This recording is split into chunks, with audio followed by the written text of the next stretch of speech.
Welcome back, everyone, to another deep dive. From AI-inspired insights from farmers.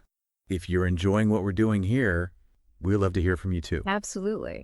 Hit that like button, subscribe to the channel, and definitely leave a comment telling us what you want to see more of on this deep dive. We're always looking for new ideas, and we really value your feedback. So what farm-related mysteries are you dying to uncover? Right. What questions are keeping you up at night?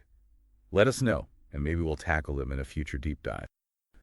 Welcome to the Deep Dive. We take complex stuff and make it understandable fast. Today is for you, the aspiring farmer.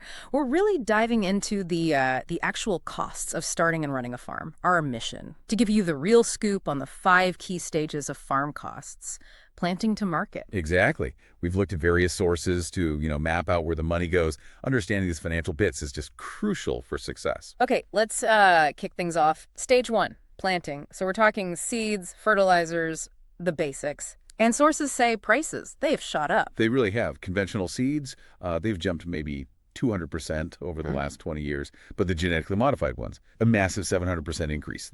Well, it means starting your farm is already a high-stakes game, just getting seeds in the ground. 700%, that's kind of staggering. So right away, that initial investment is huge, and it's tied up in things like IP rights and regulations. Precisely. Those regulatory hurdles, they can take, decades and cost over $100 million just for approval. And it's similar with fertilizers, things like urea, DAP. They're near record highs. Why is that? What's driving fertilizer costs? A big part is energy costs. Like, natural gas is key for nitrogen production. Plus, you have trade policies, export limits from places like China, Russia. It all adds up. It basically means you're facing higher costs before you even see a sprout. Okay, so seeds are in, nutrients are down, but then it's keeping everything alive and healthy. Maintenance and labor must be a constant pressure. Oh, absolutely. Labor is often a really tight spot for new farmers.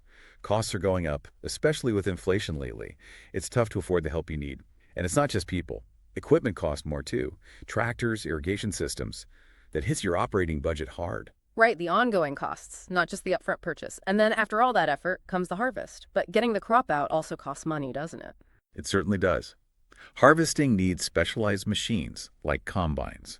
And just like tractors, the price tags on those are climbing with inflation. So higher harvesting costs mean higher production costs overall, which affects your profit and eventually what consumers pay.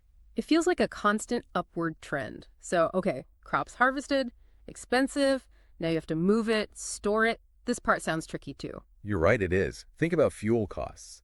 High energy prices mean higher transport costs, distribution costs, even retail costs. Every mile matters. And storage isn't cheap either, especially specialized storage, like controlled atmosphere facilities. Their rebuilding costs have jumped 35–40% in just a few years. That's huge. And if inflation is high, the value of your stored crop can actually shrink in terms of purchasing power over time. So getting it to market and keeping it fresh is a whole other layer of expense. And finally, you actually have to sell it. The market itself, that sounds unpredictable. Extremely unpredictable. Market volatility is, a major headache. Look at the FAO Food Price Index. It climbed 50% between late 2020 and early 2022. 50%. That's driven by, a whole mess of things. Supply chain snags, demand changes, geopolitics. Like the war in Ukraine, I remember hearing about wheat prices. Exactly. Wheat and maize prices shot up nearly 50% almost overnight. Then you have weather events hitting harvests, currency swings, even speculation in commodity markets.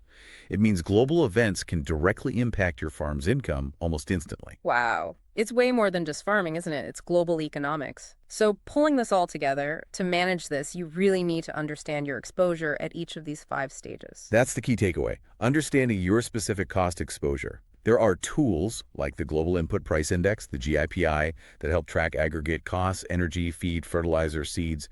It gives a broader picture. We don't have a specific infographic here, but the principle is clear.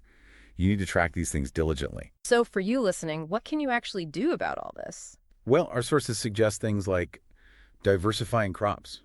Don't put all your eggs in one basket, basically. Focus on efficiency, maybe new farming techniques to use fewer resources, and solid financial planning is crucial, maybe using futures contracts to lock in prices. Definitely. Hedging can offer some protection against those wild price swings. And tools exist like FarmDeck that help you track your resources, your consumption, optimize how you do things. Making informed decisions is vital. Like data-driven decisions. So it really leads to a big question for anyone starting out. How will you use this knowledge? How will you manage these immediate cost pressures, but also plan for, long-term resilience and profit in this constantly shifting landscape? Yeah, what really jumps out at you from these 5 cost stages, and how might you start mapping that out for your own future farm?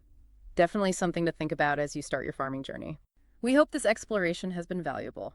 Thanks for joining us on the deep dive. Hitting that like button and smash that subscribe.